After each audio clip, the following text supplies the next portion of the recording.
Taufa Fata. Tarafa or tamai tai sa sinan or mai Maria Fatai. oi. So my project is about folklore and Samoan culture and traditions. First things first, please tell us about yourself, your name, where you were born, where you're from, and what course you teach, and what's the focus of your course. Okay, well, I was born in American Samoa at the village of Nuuli, 1951. So I am now 63 years old. But I grew up in Western Samoa. Mm-hmm. Yeah. And for 27 years of my life, I was, on that side of the Samoan archipelago, going through schools going through an education which was started by the New Zealanders during the colonial period.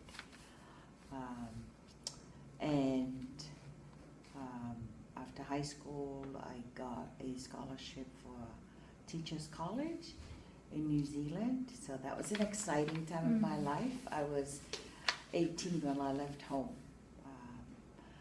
And never looked back in terms of, going forward, moving forward with life. And so I've always been a teacher in my adult life at basically all the levels of formal education.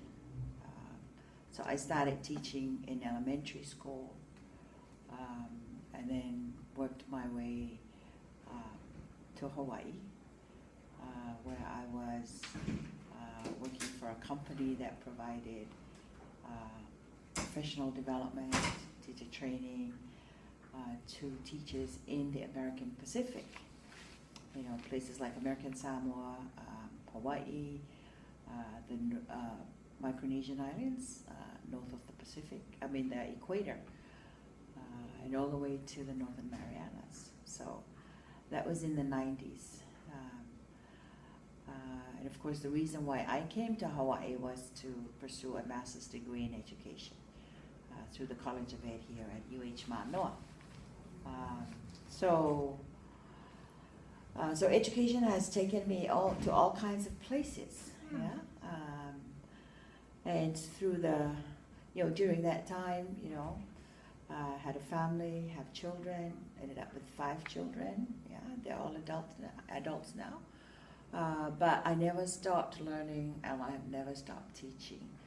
And so in 2011, I got my PhD in history. That's after doing an MA in Pacific Island Studies, and then before that, a master in education. So I'm somebody who is very practical, as well as, the other side of me is, I wish I could do something like writing, which is what I've always been interested in doing, is to write. But the pragmatics of life have led me to honing in on my career as a teacher and understanding that without a PhD in Hawaii, I could never earn enough money to survive in Hawaii. So, so I was really happy I got the PhD and I got a raise in pay, having taught in the Samoan program for about 10 years now. I started as a lecturer, and as soon as I got my PhD, they had a position available, and I applied and I got it. Yeah. Oh, okay. Took me 11 years to do my PhD for a variety of reasons.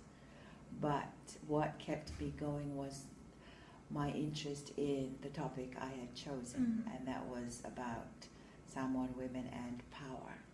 Did you know that Samoan women have a lot of power? No, I didn't. You didn't? Okay. I thought because it was always about men and authority. Yeah. No, and this is where history is very important, Sina. We need to look back to see how women in Samoan society fared in their families, in their villages, and in the whole nation. See, before the Palangi brought the idea of a modern nation, Samoans looked at themselves as a nation, you know. Letunu, yeah, they use the metaphor of Atunu, which is row of islands. So wherever Samoans are, they're called the Atunu. Yeah. What will the Atunu think? In other words, what will the Samoan people think? So we're always carrying that with us, which is more than what is allowed in our constitution, you know, in the democratic sense of it. So I found that without understanding where we came from, it's very, very hard for us to, you know, I would say get a satisfying life somewhere else, because that becomes your structure, your foundation, upon which then you can filter your new place. Yeah. And I found that very useful for me as I continue to live in Hawaii, which is a multicultural society with a lot of problems, yeah, especially with different people trying to navigate, you know, working with people who are from different cultures, and how to manage, you know, things like discrimination, you know, within our own group as Samoans, but also among other groups who see Samoans as, you know, something else. Yeah. I'm sure you've met some of that. Yeah. Yeah. So I feel I'm in a good place now. Yeah. And come fair come. And in the process, you know, having taken care of the Ainga, taking care of my parents and my children, and you know, also in a couple of mixed marriages that didn't work out. So here I am, 63, and I'm single again. But I'm in a very good place, yeah. But education is where I feel we as women, Samoan women, can continue to function effectively for our families. You know, because you know how it is. It's not just me, myself, and I. Yeah, yeah. You got to take care of your children, everyone else. Yeah, especially your parents. You know, so my 93-year-old mother lives with me, and she's my obligation. You know, to make sure that she goes into well, she continues her old age comfortably. Yeah. So it's a huge responsibility, but satisfying as well. Yeah. And so periodically I go home, and sometimes I like what I see at home, and you know, other times I wonder what's happening over there. So now I am teaching in the Samoan program and enjoying teaching students from different groups. Yeah. I have students from Hawaii, students from the mainland, and of course, you know, students like you from Samoa, and I enjoy that. You know, that diversity is really fun. But more importantly, I enjoy sharing knowledge of Samoan history and Samoan culture with young people like you, and especially with young girls. Yeah, because I suspect that what's happening among our communities, as far as women are concerned, is the idea that women are just mothers, yeah, and wives. And the role of women as sisters, I think, has been sort of, I don't want to say forgotten, but